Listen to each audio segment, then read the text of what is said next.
So everyone, I want to introduce you to the lovely Dr. Madlock and Dr. Cerise Glenn. Good evening, everyone, and thank you for joining us. Dr. Madlock and I are very excited to be here to talk to you about our book that's just been published in January. It was a little delayed for the COVID and the pandemic, but it's here, so we're excited. I also want to thank the Lloyd Honors College for sponsoring us, as well as Communication Studies Department and the African American and African Diaspora Studies program. I'd also like to thank Portia, who did a great job designing our flyer, then Alexis Brown, who is our moderator, who works as a GA in the Lloyd International Honors College, but was also my research assistant for this book. So she's seen the multiple iterations and drafts and helped organize the data that we analyzed. So she has also has some good insight into our project. And thank you all for being here. I'm excited to see two of my former graduate students. I'll give you shout out Dante Johnson and Melinda Austin. It was just yesterday, I haven't been teaching that long. No, they were my very first graduate students, so I'm excited that they're still here. And I see Dr. Mary Alm, who actually I worked with when I was a tutor at the University Writing Center way back in the 90s at the University of North Carolina at Asheville.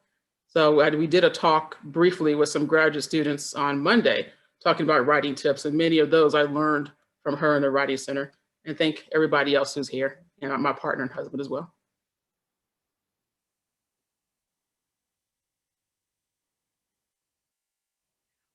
All right, everybody, thank you so much again for the wonderful introduction, and to Dr. Glenn for the invitation.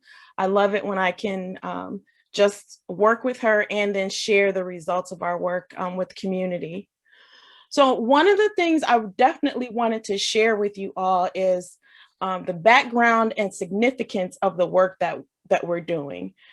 And with the book and looking at the different the ways that womanism can be applied in different places, it was just really important that we brought together a variety of professionals in this work. So we're looking at applied communication scholarship.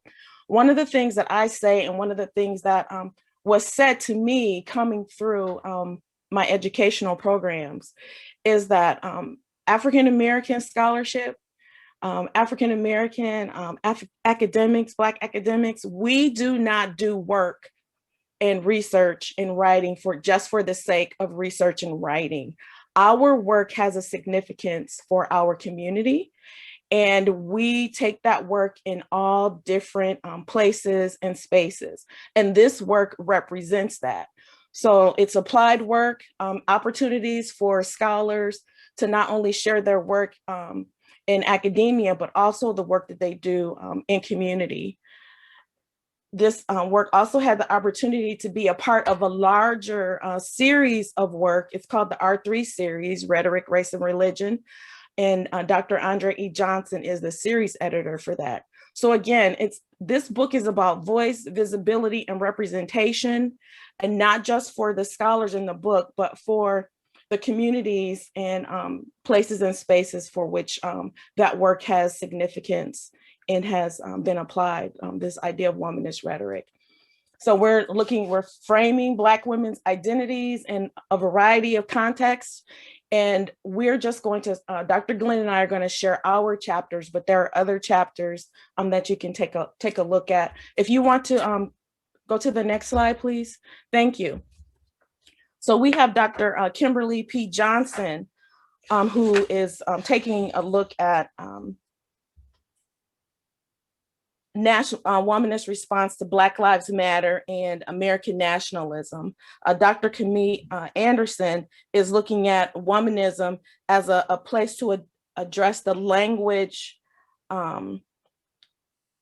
discrepancies for language teachers in a foreign language classroom. So she's looking at ratio linguistics is the term that she's coined and that she uses to talk about that. And Dr. Michelle Meggs in her chapter, she's talking about ratchet womanism and what that looks like in individuals and women being themselves and being able to talk out loud. And then Natanya Listach and Dr. Johnson are contributing again to the womanist history in the AME Church and Tracy Bass and Michelle Yisrael are practitioners, and they're talking about womanism and invitational rhetoric in Belize. So they've taken that globally and what that looks like when you are working in community with other women. And then Dr. Glenn and myself, we're going to share our chapters with you as well. Next slide, please. So one of the things I want to do is just have you take a moment to reflect on this quote by Reverend Dr. Katie G. Cannon, who this book is dedicated to, because as we were progressing and working through putting together Womanist ethical rhetoric, Dr. Cannon passed away. So this was even more seminal and a tribute to her contributions to womanist theology and womanism, the way that it can be taken out of theological spaces into other spaces. So I'm going to read this to you, but I really want you to focus on this because it is it's the guiding framework for our book, but it also is just going to give you an insight into what we're going to be talking about with you today. The feminist consciousness of African-American women cannot be understood and explained adequately apart from the historical context in which Black women have found themselves as moral agents. By tracking down the central and formative facts in the Black woman's social world, one can identify the determinant and determining structures of oppression that have shaped the context in which Black women discriminately and critically interpret scripture in order to apprehend the divine word from the perspective of their own situation. Throughout the history of the United States, the interrelationship of white supremacy and male superiority has characterized the Black woman's reality as a situation of struggle, a struggle to survive in two contradictory worlds simultaneously. One white, privileged and oppressive, the other Black, exploited and oppressed. Thus, an untangling of the Black religious heritage sheds light on the feminist consciousness that guides Black women in their ongoing struggle for survival. And as Dr. Glenn states, our lives are entrenched in remnants of past and contemporary iterations of multiple forms of marginalization, including racism and sexism.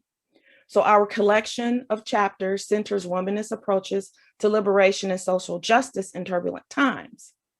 And it is with this, I share with you my chapter. Next slide, please.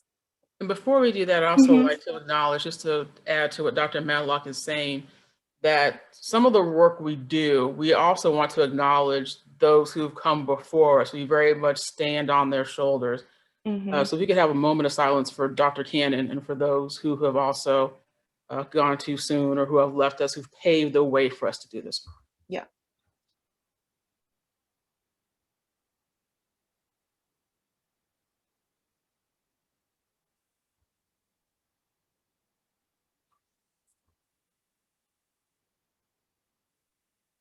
Right, thank you for that. And also, as we move into our particular chapters, that you're hearing stories that should resonate with other women's stories, but we talk about the ways in which we're unique as well. So Dr. Matlock will get us started by talking through her chapter. So voicing a womanist ethic of liberation and social justice among the religious right. And so so my contribution to the edited collection is somewhat autoethnographic. And just to note that when we started this project, things were a bit different. And so this was not the chapter I had intended, but this is what was resulting from my work as a womanist scholar and as an advocate for my community. So I want you to take a look at the pictures here. Because what is pictured here from the large room, that's a convocation at a university where those convocations were turned into places and spaces of political rallying and dialogue with the president of the university and our former president, number 45. And also you see pictured here the insurrection that happened January 6th. And so it just needs to be noted that January 6th is connected to Christian nationalist rhetoric, which is the space that I'll be talking about today. And an institution of higher education that is known for its nationalist rhetoric and ideas related to Christianity. So the Association on Religion Data Archives state that the religious right, or New Christian Right, is a conservative coalition in the United States that has risen in prominence since the late 1970s and has moved many formerly politically marginalized religious conservatives to engage the political process with concerns over what they perceived as moral decline in the 1960s, as well as new Supreme Court laws prohibiting school-sponsored prayer and legalizing abortion. Many conservative Protestants and Catholics sought political advocacy as a means to return Christian values to the country.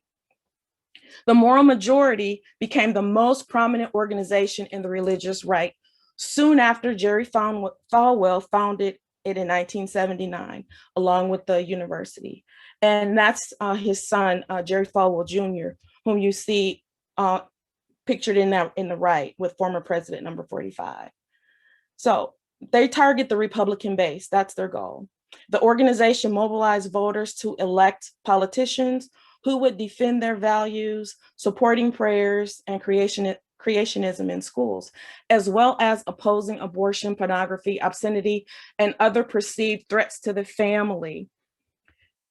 Though the Moral Majority declined by the late 1980s, the religious right remains active, fighting against same-sex marriage and abortion. And I'm going to add to this voting rights, because it came to my attention today that the university actually sent out to their constituencies an email that suggested they contact their senators to oppose HR 1 and HR 5, the Voting Rights Acts. So I contend that the Moral Majority has not declined. They have just given themselves just a different name, rebranded or renamed themselves. So what is a Black woman to do when she finds herself on the inside of an organization with a legacy of Christian fundamentalist ideology and embrace segregationist tendencies? Besides make her immediate academic space open and affirming, well, she pays attention. She pays attention to who and what sets the agenda, and she pays attention to how deep the tentacles of systemic oppression reach into our communities. And so when you have a place like this, it doesn't just start with a 4-year educational space. This is a space that is starting on the indoctrination and the reaffirmation of this particular Christian nationalist identity from preschool all the way up through doctoral and doctors and attorneys and lawyers and all the professions. And so with over 100,000 students from online to on campus, that's a lot of individuals or people to think about who's receiving these messages. Next slide, please. So agenda setting. So just paying attention, remembering that the media tells us what to think about, how to think about it, and what issues go together.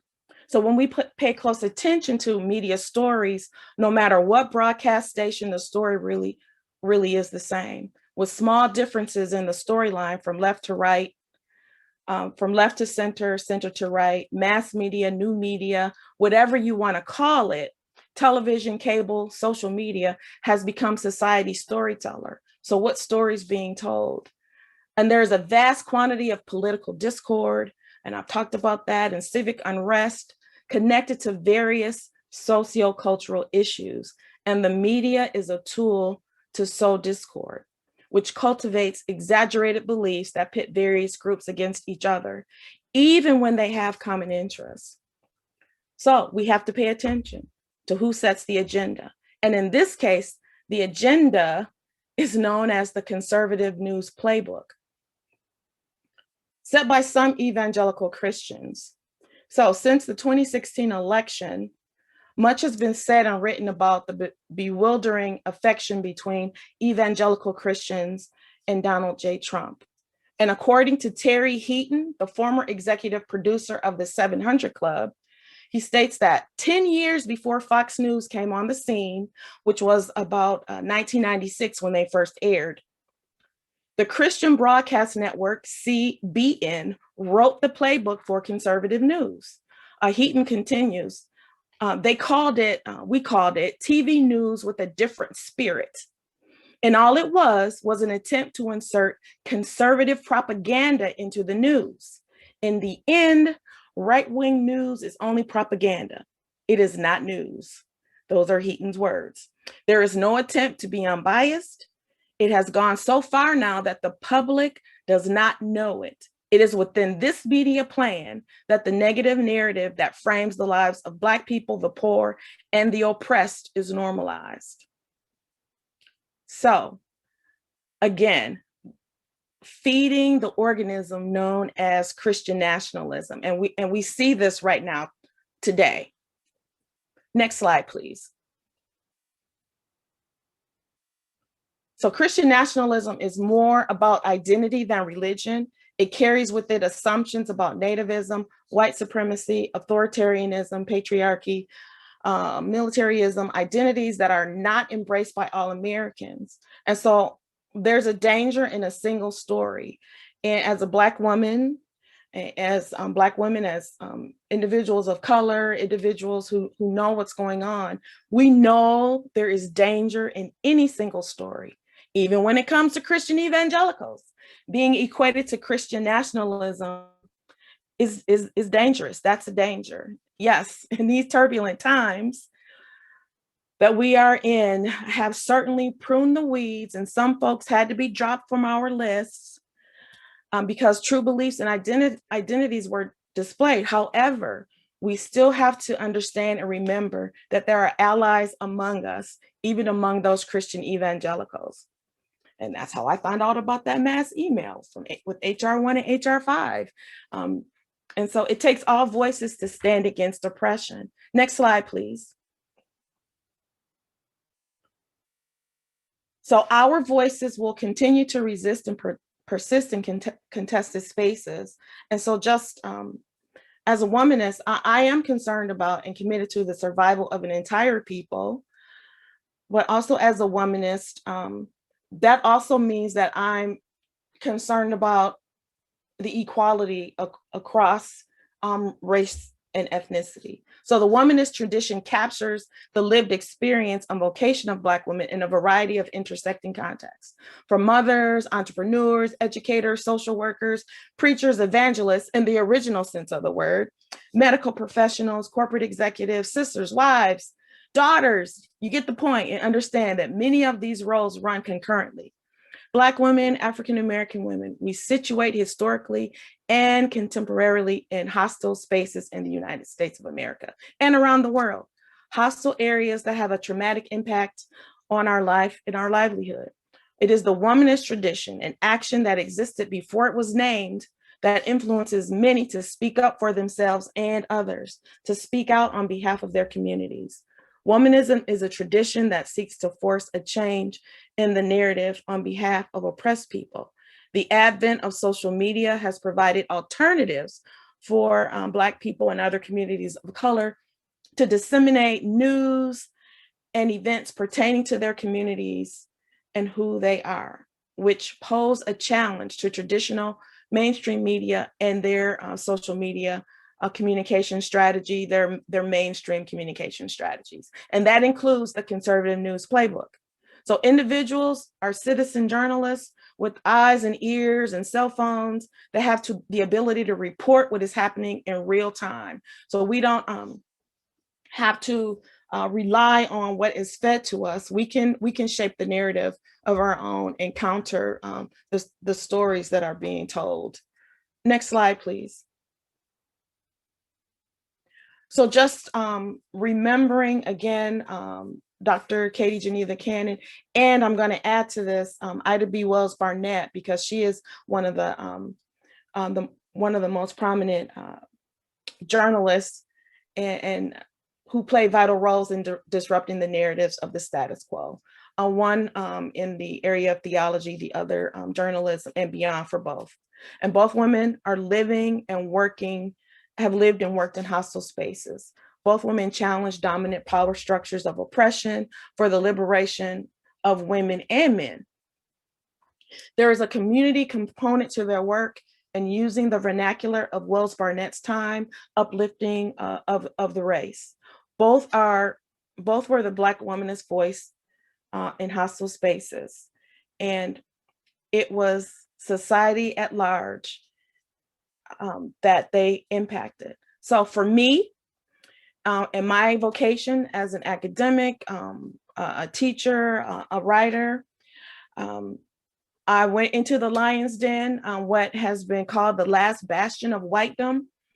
And in addition to creating spaces for students to be able to be themselves, but also instructing where necessary when asked. Sometimes you have to protest, even if it is only 6 of you or 12 of you or 20 of you. And if there's something that you feel that needs to be changed, you have to protest. And so with this last bit of news that I received today, there will be calls for students to have a different a narrative for those who think that voting and voting rights is important. So this anti-oppressionist voice will consciously and continuously speak and act out of a theology of liberation that is inclusive of all humanity in a womanist tradition. So if you see something, say something or do something. Womanism is for everybody. Thank you very much. The chapter I contribute to this piece is on Grace Greenleaf, and it's from the TV show Greenleaf that I'll talk about briefly. I'll mostly be going into representations and framing of Black women's activism, leadership, and spirituality. It comes from the title, the chapter examining Grace Greenleaf, Black women's activism and spirituality. I wanted to highlight those aspects I mentioned from the first slide. So for the sake of time, for one thing, but also so that I really drill in on those concrete examples and those aspects. For those of you who have not seen the show, Greenleaf is it's a soap opera that it's kind of soapy, but it's a drama that focuses on the Greenleaf family. So I'll show you a brief clip of the show that introduces some of the characters, and then I'll talk to you about the ones that's pictured to the center left of your screen. We're gonna tear your kingdom down. Lord. Prodigal daughter returns. Oh, Satan, we're gonna tear your You gave her away. kingdom down. You've been defeated. Has God given you a message for the people of God today? You better tell that little side piece to stop texting so damn much. Shucks. Mama, do you love me at all? I thought you did. You think he'd still be alive? I'd be damned if I'm gonna let everything I worked all these years for slip through my fingers. This time, brother, you're going down. We're gonna tear your kingdom down. So it does air on the Oprah Winfrey Network. Grace initially, and you can also find it on Netflix now. Greenleaf centers the main character, Grace Greenleaf, who's front and center in the picture on in your screen. She was referred to by her father, who's back and left, as the prodigal daughter. The show starts when she returns home to attend her sister Faith's funeral, and then her mother is pictured to the right back. And she is married to Bishop Greenleaf.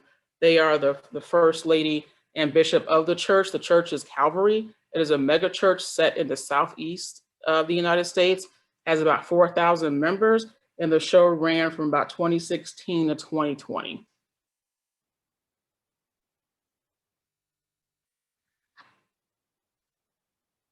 One of the ways I come into this work is by looking at commonalities between womanism and Black feminist thought.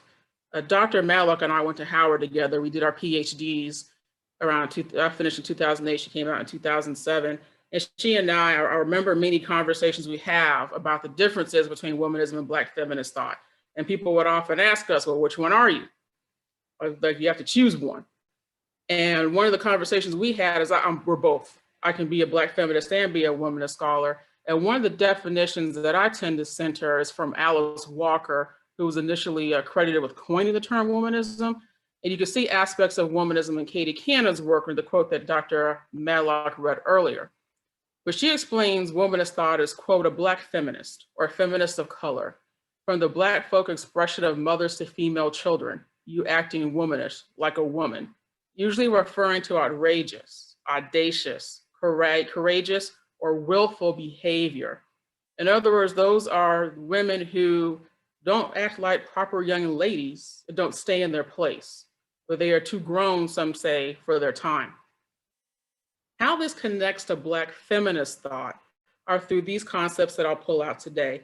The first being intersectionality, looking at how ways in race, gender, sexuality, other aspects of who we are, social identities, work in tandem. So you can't look at us as fragmented individuals, that Black womanhood has a different story than white womanhood or through Black manhood. And that oftentimes when we tell the stories of, let's say, African-American communities, women's voices often are seconded in that. Same thing when you look at feminist forms of expression, sometimes Black women are seconded in those forms of expression. So in ways that our experiences intersect that you wouldn't necessarily see if I only focus on race or gender, but I have to understand how the two work together. Holism is an important concept because even though we are often fragmented, when depending on who's doing the looking or the talking, most people have the desire to bring their whole selves to the table. So one of the things that Black feminist thought and womanism asks us to do is to consider ourselves as whole beings, not just reflections of how others see us. We can challenge those stereotypes and marginalizing discourses, and we don't have to stay in the places that people try to put us. One of the ways in which we do that is through the power of self-definition. We can create our own identities of who we are, what Black womanhood looks like. We can re-envision it, reimagine it, celebrate it, and acknowledgement. Doing that gives us a sense of empowerment, that we can reclaim and take back spaces that were once we were excluded from, and in many ways still are. One of the things I want to talk about is what makes this important, particularly because I'm not known as a religious scholar or a rhetorical scholar. I'm one who does identity negotiation work from intercultural and occupational points of view. I will talk through Grace Greenleaf from those vantage points of her professional occupation, as well as who she is as a person outside of that. That matters because oftentimes people take cues, as Dr. Matlock mentioned, of who they are from media and of people who are not like them from media. So it's really important for us to pay attention to these messages and to look at these tensions. One of the things I talk through in this piece is Black women in love and in trouble, the need for, quote, safe spaces. But the notion of being in love and in trouble comes from a book Alice Walker wrote when she coined the term womanism. And I also intermingle that or connect it with the notion of safe spaces that occurs in Patricia Hill Collins' version of Black feminist thought. What Grace Greenleaf does in the opening of the show, she's returning home to attend her sister Faith's funeral. Part of the storyline connects to a larger narrative of her Uncle Mac. And there is this line that goes by where the bishop says, if you really think I thought your uncle did these things, do you still think he'd be alive? What he's referencing are, she has, from other people and from her own background with her sister, her uncle's sexual abuse of others in the Church of Calvary and in her family.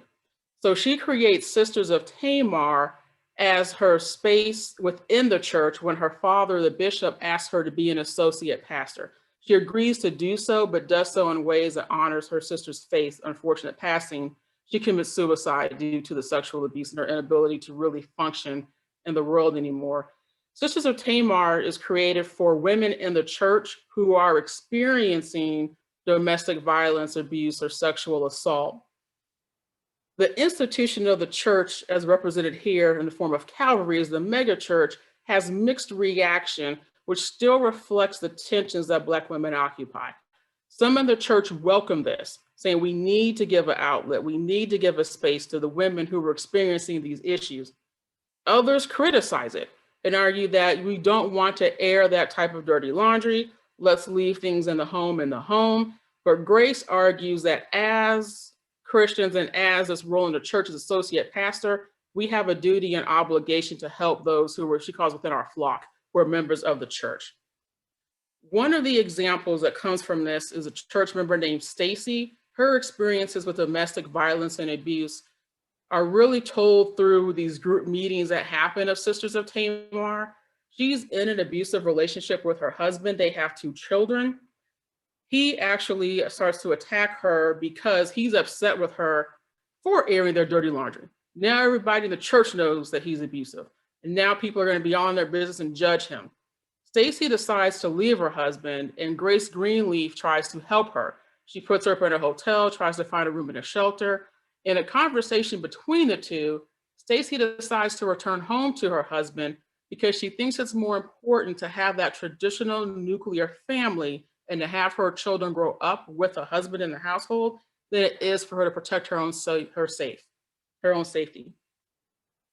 What this does is problematizes the institutions of marriage and churches as safe spaces. Oftentimes, Black women and others are taught that marriage is an institution that's supposed to keep us safe and protect us. So is church. But oftentimes, those institutions are as riddled with problems as we think of as domestic mainstream society. So even though church is a welcoming space for some, it's a space to be expressive and to celebrate our culture and our heritage and our spirituality, it also can bring with it these marginalizing discourses of being in trouble. This show also shows intragroup or within group dynamics, particularly tensions of support and divisiveness and Black Lives Matter. So that's one of the prominent storylines. And I'll say, I actually started working on this chapter before last summer. So I actually went back and rewrote this section after we saw horrific video footage and more attention was being paid to attacks of particularly Black men, but also women by police and vigilante police in our country. Breonna Taylor and George Floyd, Ahmaud Arbery come to mind. So I rewrote this piece, but this actually aired before this happened. So one of the tensions that happens is between Bishop and Grace Greenleaf is over David Nelson. He's referenced actually the very first episode in the first season. He is an African-American police officer who shot a young teenage Black male. So what you have are a institution of policing in the communities of African-Americans, but what happens when they're both Black? Which is a storyline that hadn't been talked about as much before. Bishop initially decides to ignore Nelson. Even though he's part of the church, he'll contend that we're a mega church, we have over 4,000 people, I've never met the man. He eventually agrees to do a Back the Blue showcase in coordination with the mayor and the local police force. So in later episodes of the first season, you will see the mayor come on and shake his hand, who's white, and then the police force, who's largely white, come on to the pulpit after he finishes preaching. While Bishop is trying to navigate or put together the Back the Blue part of his response to Black Lives Matter, Grace actually behind his back reaches out to counsel Nelson. She's torn on supporting Black Lives Matter rallies.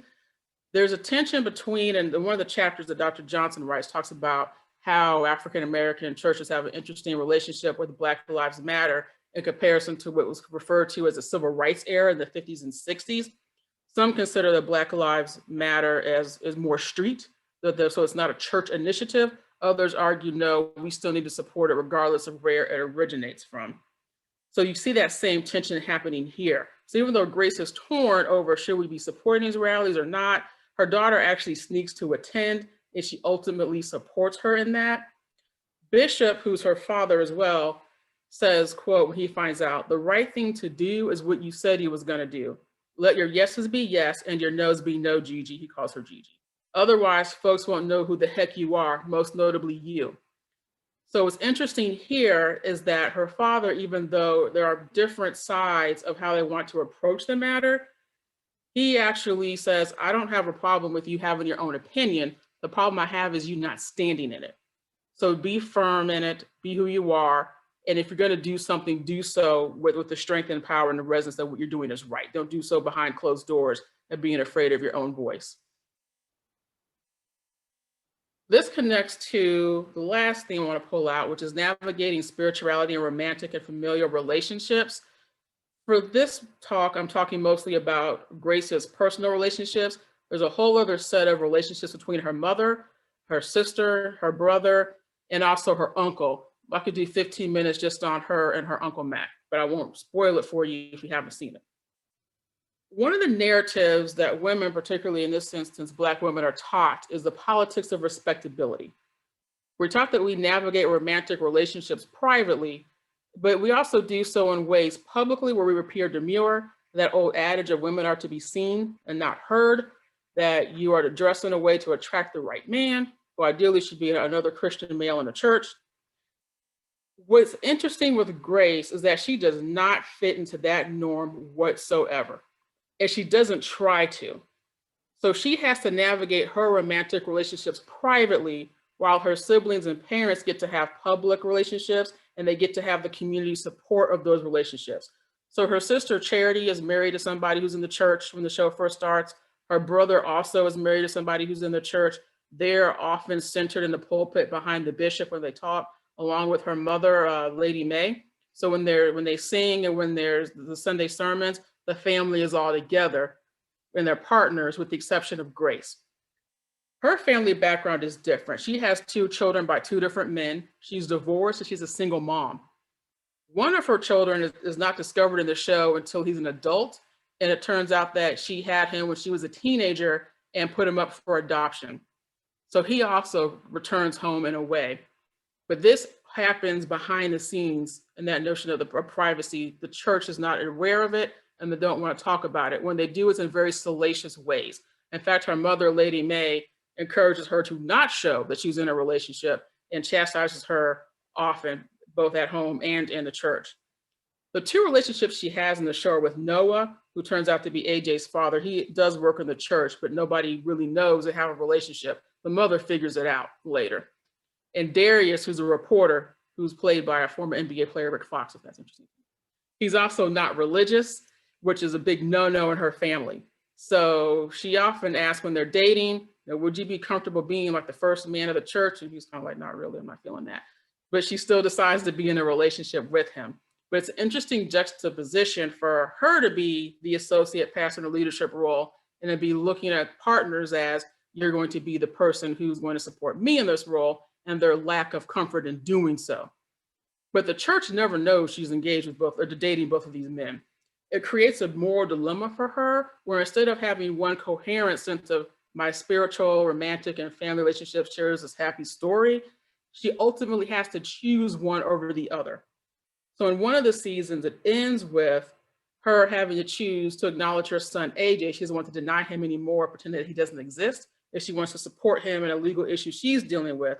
So she decides to support him, and she has to resign in her role as associate pastor in order to do so.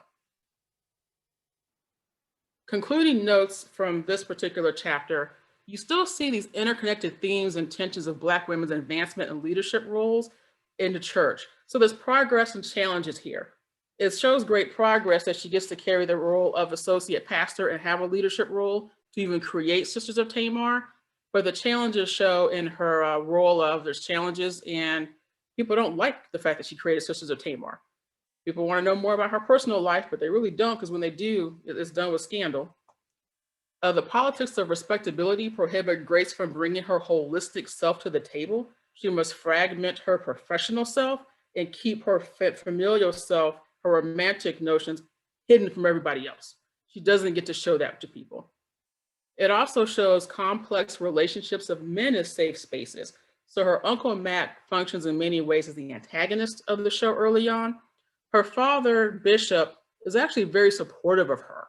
He wants her to be in an associate pastor role. Even though she returns home for her sister Faith's funeral, he encourages her to stay and is happy that she's there. And he also is one that, even when they disagree, he still supports who she is as a person, to show that even though there's churches where you have what's called a benevolent patriarchy, you do have men in those spaces who support and affirm women in their roles. Before we go to Q&A, I will lastly end with a new course I'm teaching next semester if you're interested, because it was motivated from last summer. I teach another class on popular culture and media that looks at social identity, as well as me finishing this book.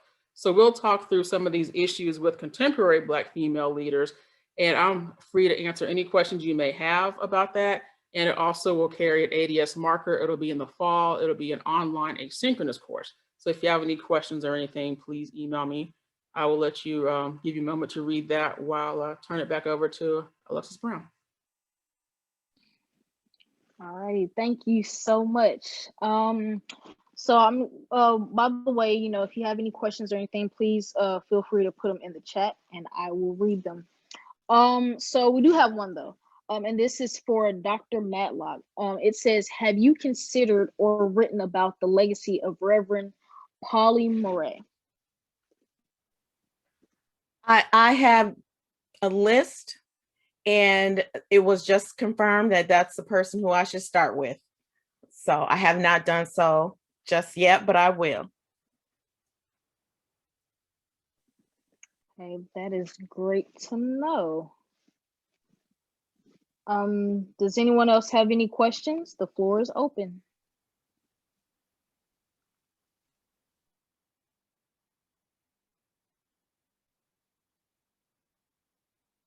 Or any comments too, those are also very welcome. Yes, please share. And you can just kind of unmute or raise your hand and we'll see it. Yes, Miss Mary. Oh, good. I was trying to unmute. I'm going to ask the essentially the same question of Dr. Glenn. And Polly Murray's historic home is not far from where Dr. Glenn teaches, and certainly was a leader, an activist leader in both church and civil society. So I wonder if she's played a role in any of your courses or any of your research into these questions. Thank you, Dr. Alm. So great to see you. Not particularly in my course, but I've likened that Dr. Malik will jot that down. We do have a chapter in the book that's more historical. That does, chapter 6 delves into the history of women and activism. I'm trying to think off the top of my head if that particular person's in that chapter, but that one does do some more historical tracing of Black women's roles as activists and in the church, particularly the AME church. Right, and Murray is Episcopalian priest, and a great, and I'll just tell everybody who's gathered, there's just a brand new documentary movie on Polly Murray. It's fabulous. It was premiered at Sundance just this past month, and I recommend it to everybody. And I think we're going to be seeing a surge in Murray scholarship. So everybody here can get in on the ground floor. Fantastic. Do you know what it's called by chance? No, but it won't be hard to find. Okay. One of my one of actually Dr. Camille Anderson, her mother is she is a fanatic about Pauli Murray. And so if there's anything you want to know about Pauli Murray, you need to talk to Professor Sheena Carey at Marquette University. She has been studying her work for a very long time, since we were in grad school. And so that would be my go-to person to kind of talk about Pauli Murray, and that is where my interest was spurred. But there are so many women historical figures, because I was even looking at Flo Kennedy to see what her work is like and what she would be doing beyond what I learned about in the formal classroom. So yeah. Thank you. We have another question / comment from Dr. Morissette. It says, Walker's womanism contains woman-to-woman sexual love. It seems as if this aspect of her definition is considered optional. Can each of you talk more explicitly about queer identity within womanism and the issue of this aspect being treated as optional? By the way, Pauli Murray was queer. Mm-hmm. I have to say that it's not optional. It's not an optional definition. It's not an optional action. So even in my work, in the spaces and places that I go, part of my creating safe space in a contested space includes members from the LGBTQIA community. And so they come to me because they know, whether they're majors or not majors, that if you need support, you have questions, whatever it might be, just to say hello, it's available. So part of my womanist thought, my womanist ideal is that is not an optional add-on. It's part of it, and it's part of who I am to be that person, to be available and be accepting. Yeah, I concur. I'll also add on to that one of the ways I think is womanism is becoming more accepted, I use that term in quotes, in the academy. There's been a silencing or a hesitancy to embrace different sexual orientations. And one of the examples that comes to mind is Alice Walker's The Color Purple. Mm-hmm. So for those of you who've read the book, know that there's a relationship there between her, one of the main characters, two females in the book. If you've seen the play, that relationship is front and center. If you've watched the movie, you wouldn't even know it was there. Mm-hmm. And I remember growing up, Dante, who's on this call, we were talking about the show, that the very first half of the show is set to the book. It's set to the movie, the second half to the book. So you could tell who never read the book, because people are stunned. They have an expression of they clutch their pearls. There are folks clutching their pearls when they saw the two women on the stage. They looked fabulous, had the best hats. But yeah, there was definitely some pearl clutching. We saw it on a Sunday.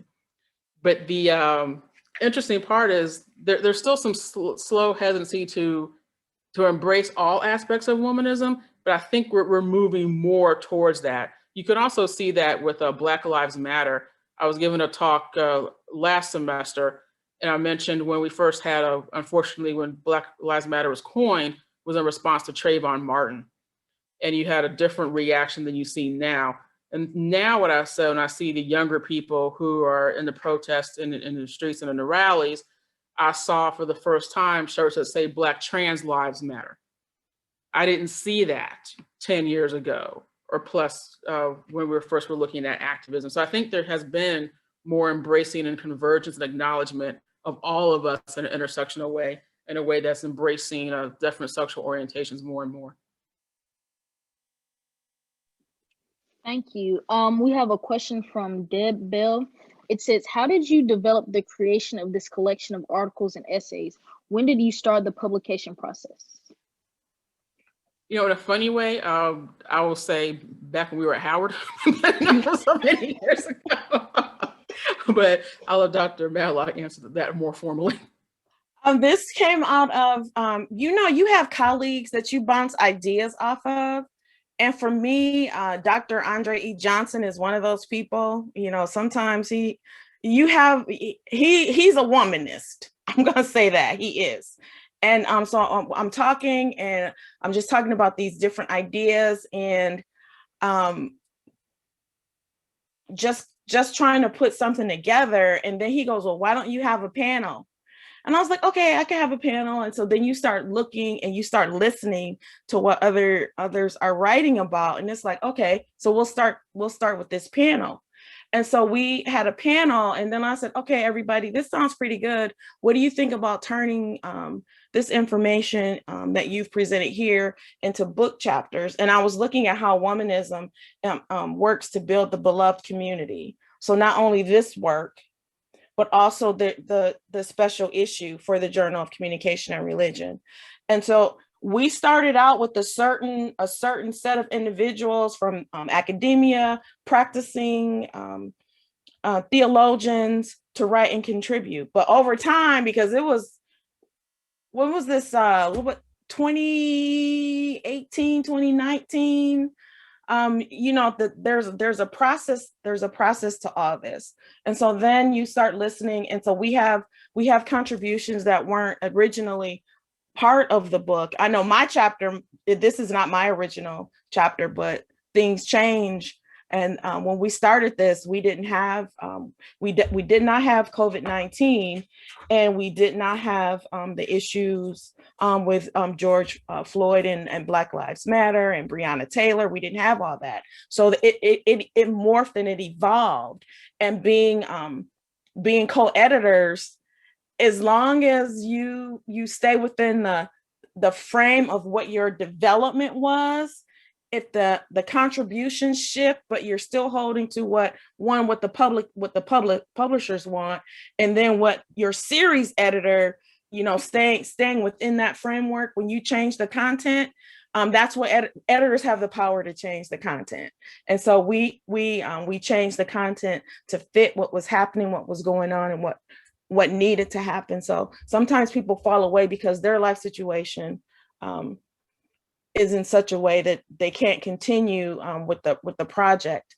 And so there are other voices, and I say nothing's a coincidence. So we brought on Dr. Michelle Meggs, who runs a women's center in North Carolina. She's in North Carolina. And then we have Tracy Bass and Michelle Yisrael, who are in Belize doing a women's center. So looking at womanist rhetoric, womanist ideology, and how that is actually applied. And they're all communication scholars. And so you work with it. And as an editor, managing your contributors and timelines and reviewing and doing all those different things plays a big part of it. And so you have myself and Dr. Glenn reviewing, but there were also outside readers. Yeah. Thank you so much. Here's a question from Gabriel Parks. It says, could you speak to the role standpoint epistemology plays in both of your work, and to what extent do you perceive standpoint theory as a point of contention in public discourse regarding progressive movements such as Black Lives Matter and the voices who advocate against such causes and movements? Was that question in the chat? I'm about to read that again. So I hear two questions. Yes, I'm sorry. Yes, it sounded like more than Gabriel. one. Okay. Yes. Okay. Yeah, so Black feminism is a standpoint epistemology. So from the notion of standpoint is I understand the world from the space that I occupy, and that people who tend to be more marginalized or oppressed have more of a view of the world in a holistic way, because we not only understand our positionality, we have to understand that of dominant discourses. So that very much is part of, from Black feminist thought, centered in the work of the chapter. But one of the things that Standpoint does in initial iterations is looks at those of us who are marginalized or who have different oppressive roles, so to speak, have more of a vantage point. We're trying to extend that to show that it's also more about self-definition and representation. So even though we have to understand both positions, we don't have to stand in that position. So I think as a standpoint, epistemology has grown, it's done more along the lines of that self-definition, that pushback to get to the public discourse. The points of contention in Black Lives Matter, very much so, and in even the most where we are politically, there are some people who do not like the things as Black trans lives matter. They only want to talk about their particular vantage point. Mm-hmm. Also, I've noticed with I got into a little bit of I'll use row for lack of a better word on social media with some people, and my husband could tell you more about that. I see my brother's here as well. That about somebody told me I needed to stay in my place. He said, quote, "This is a conversation between two men."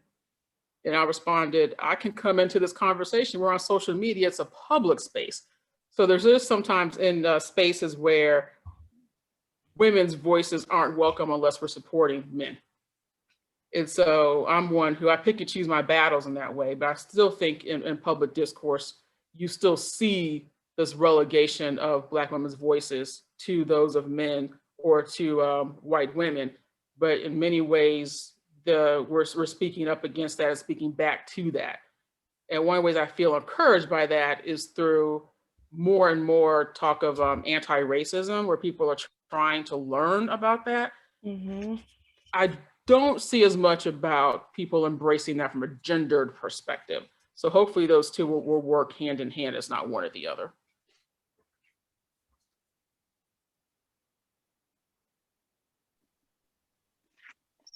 Thank you. So this next question is directed at Dr. Matlock.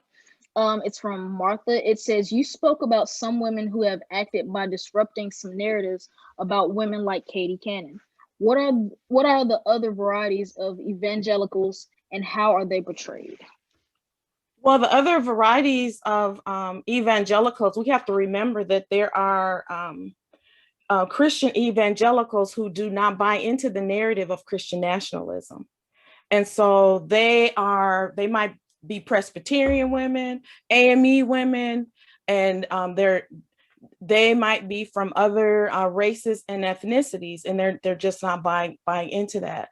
And so when I talk about making sure that we understand the danger of a single story, it even applies to evangelicals. So even in the space where I was working, it's like people's bread and butter is on the table. And a lot of times you have to find ways to speak out where it's not going to put your family in harm's way or in danger's way.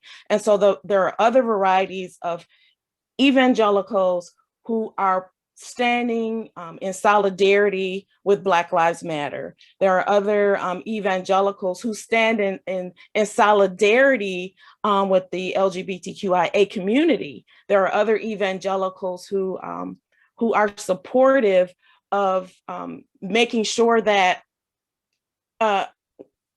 voting rights is enacted and not suppressed. And so those are some of the other varieties. So we have to be very careful of the narrative that is trying to, again, put a single label or a single definition of one category of individual. So you have to pay attention. You have to pay attention.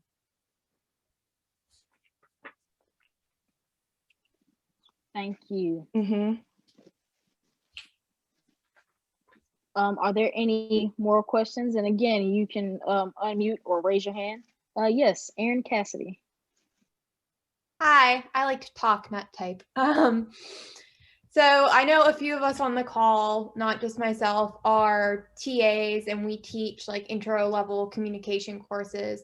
And you talked about various media effects and all of that fun stuff and framing and that kind of thing. And I was wondering if you have any tips for us to help teach our students these kind of media literate type things that we can implement in our classroom, so that way we can hopefully introduce our students who are intro level students to some of these ideas that you talked about.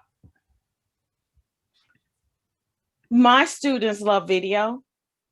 And so I look for things that are, it's, as we always say in communication, it's all about the audience.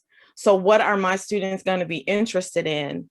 And then trying to work and find different representations So we just finished, my class had, we just finished watching The Social Dilemma. And we also used a historical, I call it a historical text for communication, Undressing the Ad. And so we're looking at, logarithms in social media, what that, and what that looks like in all these different, these social media applications. And I think it was Kathy O'Neill who stated that in a logarithm is opinion in code. And so how opinions about other individuals and groups of people are actually coded. And that's why you can always have a filter bubble.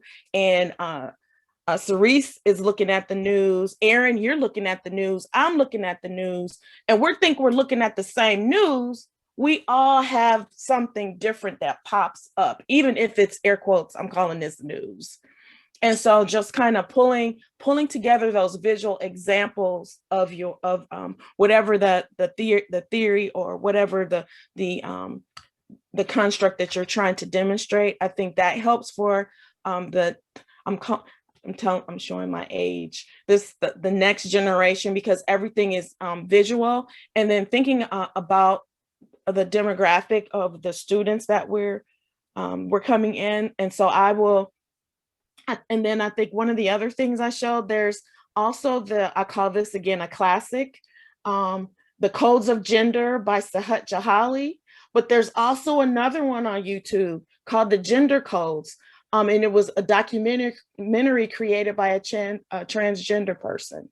And so pulling that information in and then talking about, okay, so how does media represent people now? Has it changed? Is it the same? How are we enacting gender? What does it look like? What does social class look like? What do all those different things look like? And then kind of doing a comparison, even with the news, looking at all the different news. It's like, okay, how is this represented on the BBC? What is Al Jazeera doing? And still pulling together looking at Black Lives Matter and how it's talked about.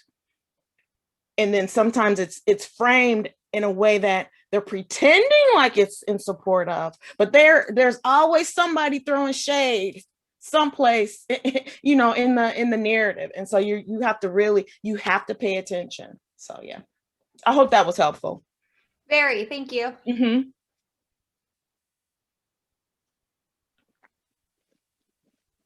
Okay, does anyone else want to unmute? If not, I have a question. So I guess this kind of combining both of your conversations, but I was taking notes, and I know that Dr. Matlock, you discussed framing and things like that. But I want to kind of touch on something that Dr. Glenn said whenever she was discussing Grace Greenleaf and how she was kind of pushing back on the norms of the normal roles of like women in the church and things like that. And I don't know if you've seen in the past, now TV is all about reality TV and things like that. But there have been reality TV shows about, pastors. I think it was like Preachers of LA and Preachers of Detroit, basically showing from the standpoint of, hey, this is how preachers behave. But a lot of times those shows do not last. Do you think it's kind of, I guess you say, the church community trying to like, shh, don't tell people that's how we really act? I'm sorry, I hope that made sense. If not, it makes sense. And some of those things are scripted, even though they're reality, they're still scripted. And then, especially if it's some of the Black shows, the Black preachers, you don't put all Black people business out there like that. So I know there was some church mothers in there going, no, not gonna happen. So there are some cultural things that had to come behind that. And then I think some of the controversies that happen like off screen with other churches probably have impacted all that. That's not going to last too long. So you don't have to do it. Then you have shows like Greenleaf, and that combines them all. And then you hear people talking about this. That's kind of like our church. Ooh. We have that going on over here. So I think the reality show morphed into Greenleaf, but that's just my personal opinion. Yes, I think there's definitely some connection than the evolution there. But your question reminds me of a reality show called Mary Mary. Now, although it didn't center about Mary Mary, the show wasn't called that, but it didn't center necessarily pastors or roles in the church, but they were present on the church in the film. Well, it was a reality show about the church and their music career. And one of the things that came up about it, where people were really upset with, people think of you as gospel artists. That comes with some, a sense of class, a sense of being reserved. Respectability politics. Respectability is like, why are you showing yourself this way? What do you mean you're having arguments? How do you have all this drama? How are you dealing with it? And some people are like, great, it's great to show these women as real people. And others are like, no, we can't do that, because now I need to see you up here on this pedestal, like those politics of respectability. I don't want to see you as a real person down here like me. Mm-hmm. No, thank you so much for bringing that point up, because, like, I watched that show as well. And whenever one of the ladies was going through something with her marriage, she showed that she was upset. And I guess you could say she acted out of character, because everybody's like, no, you should be godly. You just pray about it. She's like, no, I'm sorry. I don't want to be a Christian right now. I don't want to be godly. I want to be angry. But you felt like being ratchet at that moment. So you need to read that chapter on ratchet womanism. Yes. Who gets to be included in a space of respectability, I think. Mm-hmm. Absolutely. Thank you so much for bringing that up. Would anyone else like to put in their input before I pass it back to the speakers?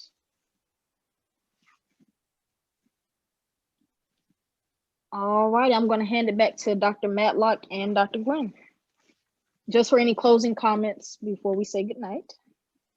No, we do encourage you, if you're interested, to check out the book. We can put some information for it if you'd like to get it, and we have a little discount code for you. We also want to thank everybody for coming and for your engagement and for the questions. We really enjoyed this talk. And for some of you who haven't seen in a while, I'm so glad I got to see you. Yes, I say thank you again for having me and inviting me. This was wonderful to just talk to you, hear your questions, and get some ideas for the next book and the next article, because this is part of the process. This is how it works. Thank you. All right. Good night, everyone. Good night, everybody. Thank you all for coming. Good night.